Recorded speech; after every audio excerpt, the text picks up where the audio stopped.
മാഷാ അല്ലാഹ്, മാഷാ അല്ലാഹ്. ഉഹദ് മലയുടെ പരിസരത്ത് ഈത്തപ്പഴങ്ങൾ കായ്ച്ചു കിടക്കുന്ന രംഗം കണ്ടോ മക്കളെ?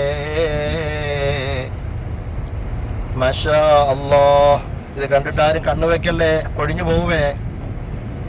അള്ളാഹു ഇതിൽ വലിയ ബറക്കത്ത് ചെയ്യുമാറാവട്ടെ. ഇതിന്റെ ഉടമകൾക്ക് അള്ളാഹു ഓരോ വർഷം കൂടുമ്പോഴും ഏറ്റം ബറക്കത്തിലും ഇസ്സത്തിലും വർധനവിലും പടച്ചവനാക്കി കൊടുക്കുമാറാവട്ടെ.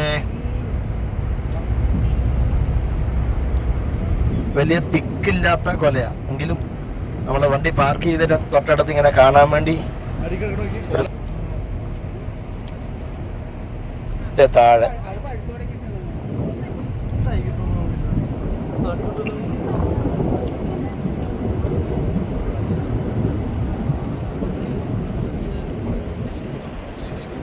അൽഹംദുലില്ലാഹ്. ഹജ്ജിന് വരുമ്പോഴോ ഹജ്ജിന് മുമ്പുള്ള സമയത്തോ ഒന്നും വന്നാൽ ഈത്തപ്പഴം പഴുത്ത് ഇങ്ങനെ കാണാൻ പറ്റൂല. എങ്കിൽ ബാ നമുക്ക് മഹത്തുക്കളായ ശുഹദാക്കളെ കാണാൻ പോകാം.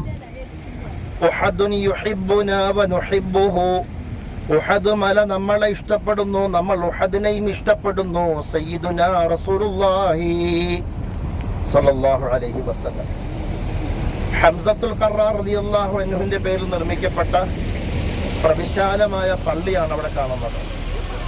ഇത് 10 കിലോമീറ്ററോളം പരന്ന് കിടക്കുന്ന ഉഹദ് മലയാണ് ഈ കാണുന്നത്.